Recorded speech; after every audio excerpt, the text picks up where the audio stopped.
welcome to Teman Guru Nusantara.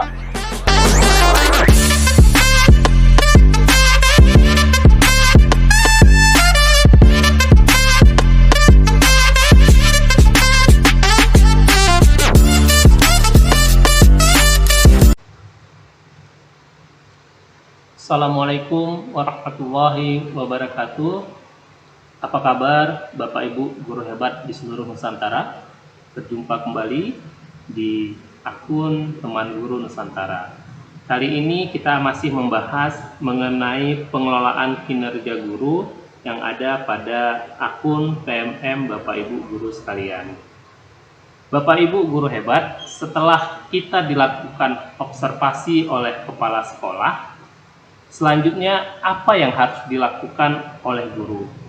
Maka kali ini kita akan membahas hal-hal apa saja yang perlu dilakukan oleh guru setelah dilakukan observasi oleh kepala sekolah. Langkah pertama yang harus Bapak Ibu lakukan adalah membuka pengelolaan kinerja pada aplikasi PMM Bapak Ibu sekalian dengan login menggunakan akun belajar Bapak Ibu. Kemudian Bapak Ibu pilih sebagai guru, sebagai pegawai, kemudian pilih menu observasi praktik kinerja. Jika Bapak Ibu sudah dinilai oleh kepala sekolah, maka di sini otomatis persentasenya akan naik. Ini sudah 50% ya. Coba kita lihat Bapak Ibu, apakah kepala sekolah sudah melakukan penilaian terhadap kinerja yang dilakukan selama observasi kita. Cek langkah observasi, kemudian kita pilih di sini untuk isi dokumen tindak lanjut ya, kita buka isi dokumennya. Jadi ini adalah dokumen tindak lanjut catatan yang diberikan oleh kepala sekolah ketika kepala sekolah mengobservasi kita di dalam kelas ketika dalam proses pembelajaran. Ini rekomendasi dari atasan. Kemudian kalau sudah setuju kita lanjutkan Bapak Ibu. Ya. Ini dia formulir diskusi tindak lanjut observasi kelas. Jadi Bapak Ibu sekalian, formulir diskusi tindak lanjut observasi kelas ini sama halnya seperti formulir C yang ada di Excel kemarin Bapak Ibu, yaitu mengenai tindak lanjut observasi kelas. Jadi Bapak Ibu, kalau Bapak Ibu tidak ingin mengisi langsung di sini, mungkin Bapak Ibu bisa masuk ke dalam form Excel-nya yang seperti ini Bapak Ibu.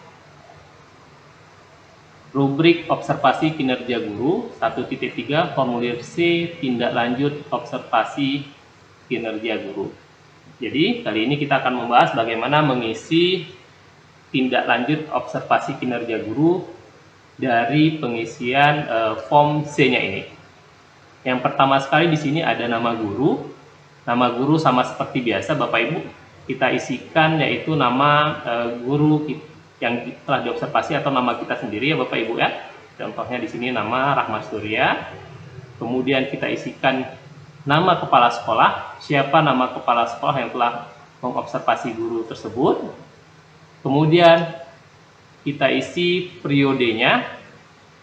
Periodenya itu yaitu dari bulan Januari sampai Juni. Kenapa Januari sampai Juni? Karena SKP ini rentangnya dari Januari sampai dengan Juni 2024, di mana tempat dilakukannya tindak lanjut observasi kinerja guru ini. Biasanya untuk tindak lanjut observasi kinerja guru ini, guru melakukan diskusi dengan kepala sekolah. Kebetulan saya tempat diskusinya terjadi di ruang kepala sekolah. Kemudian tujuannya, kalau tujuannya ini memang sudah tertera otomatis pada form C yang ada di Excel Bapak Ibu. Untuk mapelnya, mapel apa yang diobservasi di dalam kelas. Kebetulan saya mata pelajaran yang diobservasi adalah matematika. Hari atau tanggal pelaksanaannya. Kemudian waktunya kapan? Waktu kegiatan.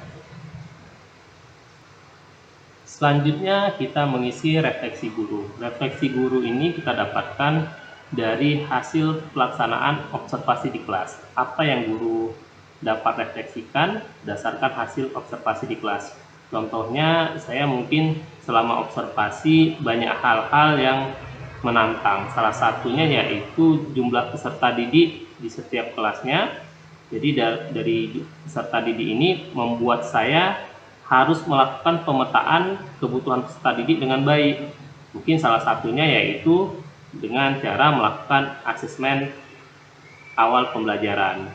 Kemudian dengan asesmen awal pembelajaran ini, saya juga harus mampu menganalisis hasilnya, di mana hasil asesmen awal ini bisa dijadikan salah satu pedoman saya dalam proses pembelajaran berdiferensiasi. Jadi ini yang bisa saya lakukan di refleksi guru, Bapak Ibu sekalian. Kemudian untuk kategori pengembangan kompetensi ini ada dua, bisa pilihan belajar di PMM yang telah disediakan oleh Kemendikbud, atau bisa belajar melalui komunitas belajar. Yang pertama akan kita bahas dari pilihan belajar di PMM. Artinya di sini Bapak Ibu harus melakukan tujuan tindak lanjut berdasarkan hasil refleksi yang Bapak Ibu telah lakukan selama di kelas. Apa yang harus Bapak Ibu lakukan? Kalau saya untuk tujuan tindak lanjut ini biasanya melakukan peningkatan pemahaman tentang konsep awal asesmen pembelajaran, sehingga dari situ saya bisa menjadikan acuan atau dasar dalam proses pembelajaran berdiferensiasi untuk kedepannya dengan berbagai macam atau beragam karakteristik dari peserta didik, dan juga pastinya berbagai macam kebutuhan belajar siswa yang berbeda-beda. Jadi ini bisa saya jadikan tujuan dari rencana tindak lanjut saya, Bapak Ibu sekalian. Upaya tindak lanjut ini, upaya apa saja yang guru lakukan untuk dapat mencapai tujuan dari tindak lanjut yang telah kita tetapkan tadi, Bapak Ibu sekalian. Ada beberapa hal yang bisa saya lakukan untuk mencapai tujuan tindak lanjut, yaitu yang pertama sekali mempelajari modul pelatihan PMM berupa topik asesmen pembelajaran, karena saya membahas mengenai asesmen pembelajaran. Kemudian yang selanjutnya yaitu topik pembelajaran berdiferensiasi, di mana kedua topik ini ada pada topik yang ada di PMM akun Bapak Ibu sekalian. Bisa dipilih sesuai dengan tujuan tindak lanjut yang Bapak Ibu telah tentukan. Kapan akan dilaksanakannya? Untuk pelaksanaannya ini, saya memberikan durasi rentang waktu dari bulan April sampai dengan Mei 2024 untuk pelaksanaan mengikuti modul pelatihan PMM dengan dua topik yang telah saya tentukan sebelumnya. Kemudian kebutuhannya apa? Apa yang menjadi kebutuhan saya untuk bisa tercapainya tujuan tindak lanjut? Yaitu yang pertama sekali, penyediaan akses ke sumber belajar melalui satuan pendidikan dan pemberian umpan balik. Karena di sini Bapak Ibu, untuk menyelesaikan topik yang ada di PMM, kita harus mengerjakan aksi nyata dan ada umpan balik yang harus kita sertai di dalam aksi nyata tersebut. Kemudian dukungan apa saja yang dibutuhkan? Untuk dukungan, saya membutuhkan dukungan dari rekan guru penggerak yang ada di sekolah saya, ataupun rekan guru sejawat yang lainnya, serta nantinya dari peserta didik yang dapat membantu saya untuk melakukan pembelajaran berdiferensiasi ataupun asesmen pembelajaran. Jadi inilah pihak-pihak yang terlibat dalam untuk mencapai tujuan tindak lanjut yang telah saya tentukan.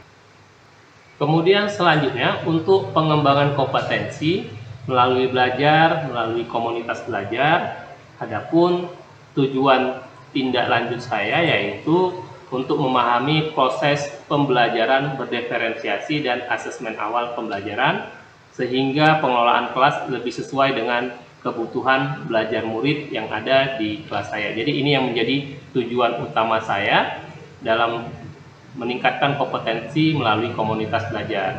Untuk mencapai tujuan tindak lanjut ini, upaya apa saja yang harus saya lakukan, yaitu adapun upaya saya dalam komunitas belajar ini yang akan saya ikuti adalah berpartisipasi aktif dalam komunitas belajar guru penggerak dan komunitas belajar lainnya melalui kegiatan pelatihan, BIMTEK ataupun seminar yang ada secara daring ataupun secara luring, mau melalui KKG ataupun komunitas belajar yang lainnya. Kapan waktunya akan saya lakukan? Untuk durasi waktunya ini sama, saya targetkan mulai dari bulan April sampai dengan bulan Mei 2024 untuk pelaksanaannya. Kebutuhan dukungannya apa saja yang saya butuhkan dalam hal tersebut? Adapun yang saya butuhkan adalah izin mengikuti kegiatan terutama dari atasan, kemudian memperoleh mentoring serta mendapatkan materi yang saya ikuti selama mengikuti komunitas belajar. Untuk dukungannya, adapun yang menjadi dukungan yang saya butuhkan adalah kepala sekolah, kemudian ketua komunitas dan penyelenggara kegiatan ataupun pemateri secara eksternal. Jadi inilah pengembangan kompetensi yang saya lakukan. Ada dua pilihan, melalui belajar di PMM dan melalui komunitas belajar. Selanjutnya di sini Bapak Ibu ada catatan kepala sekolah, di mana pertanyaannya bagaimana upaya guru melakukan refleksi untuk menyadari kesulitannya dalam peningkatan pembelajaran. Apakah guru tidak sadar akan kesulitan yang dihadapi, ataukah guru sadar akan kesulitannya, atau guru sadar dampak dari kesulitan yang dihadapi. Jadi ini merupakan penilaian dari kepala sekolah, guru tersebut apakah tidak sadar atau sadar dampak kesulitannya. Kebetulan di sini ketika berdiskusi, kepala sekolah memberikan sadar dampak kesulitan. Adapun catatan yang diberikan oleh kepala sekolah di sini adalah guru menyadari bahwa sudah mampu melakukan asesmen awal pembelajaran dan pembelajaran berdiferensiasi, akan tetapi jumlah peserta didik yang banyak dan kebutuhan belajar yang beragam terkadang membuat proses pembelajaran berdiferensiasi di kelas kurang maksimal. Dan kemudian di sini catatannya masih ada peserta didik yang perlu pendampingan lebih. Namun di sisi lain masih ada peserta didik yang sudah dapat belajar secara mandiri bahkan menjadi tutor sebaya.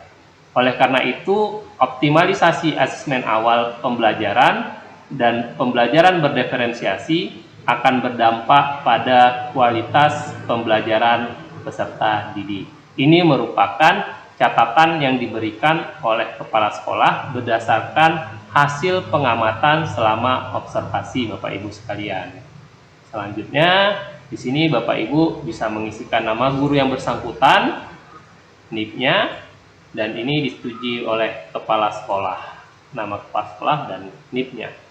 Jadi inilah Bapak Ibu bagaimana cara mengisi formulir C tindak lanjut observasi kinerja guru yang ada pada PMM Bapak Ibu sekalian. Ada beberapa pertanyaan yang ditanyakan kepada saya, apakah kepala sekolah wajib mengisi form A sampai dengan form D yang ada di Excel ini, Pak? Jawabannya Bapak Ibu, form A sampai dengan form D yang ada di Excel ini sebenarnya tidak wajib Bapak Ibu isikan kalau Bapak Ibu ketika melakukan observasi langsung mengisikannya di akun Bapak Ibu sekalian. Jadi tidak perlu lagi mengisi di form A sampai dengan form D tadi. Tetapi kadang ada kepala sekolah ketika melakukan pengamatan, dia tidak mengakses akunnya, tapi memberikan coretan-coretan kecil di kertas, kemudian coretan-coretan tersebut dituangkan ke dalam formulir A sampai dengan formulir D ini. Jadi ini membantu kepala sekolah untuk membuat sebuah keputusan berdasarkan hasil observasi yang telah kepala sekolah amati di dalam kelas. Kemudian selain daripada itu, Bapak Ibu, untuk formulir A sampai dengan formulir D ini juga bisa dijadikan salah satu bukti dokumen fisik laporan nantinya Bapak Ibu telah melakukan kegiatan tindak lanjut observasi ataupun observasi kinerja Bapak Ibu sebagai Dewan Guru, sebagai bukti fisiknya. Bisa di print, kemudian bisa dijilid Bapak Ibu menjadi salah satu bukti fisik dari peningkatan kompetensi Bapak Ibu melalui rubrik observasi kinerja guru. Dan rubrik ini bisa jadikan laporan ketika nanti akan ada akreditasi, apakah selama ini guru ada melakukan supervisi kelas yang dilakukan dan ada enggak tindak lanjutnya. Ini sering sekali ditanyakan ketika Bapak Ibu sekolahnya akan dilakukan kegiatan akreditasi oleh asesor. Jadi ini menjadi salah satu bukti fisik yang bisa Bapak Ibu tampilkan dalam hal proses akreditasi. Jadi Bapak Ibu, setelah Bapak Ibu mengisi formulir C tindak lanjut observasi kinerja guru ini, tinggal Bapak Ibu pastekan di akun formulir diskusi tindak lanjut observasi kelas yang ada di PMM Bapak Ibu sekalian. Tinggal pastekan saja di sini Bapak Ibu. Semua pengisiannya sama seperti yang ada di Excel tadi. Kalau Bapak Ibu membutuhkan rubrik observasi kinerja ini, nanti saya akan memberikan link alamatnya di kolom deskripsi. Semoga bisa menjadi acuan Bapak Ibu dalam mengisi formulir tindak lanjut observasi kinerja Bapak Ibu. Jika akun ini bermanfaat, tolong bagikan kepada rekan Bapak Ibu yang lainnya agar dapat berbagi praktik baik kepada orang lain. Dan jangan lupa like dan subscribe akun ini. Terima kasih. Assalamualaikum warahmatullahi wabarakatuh.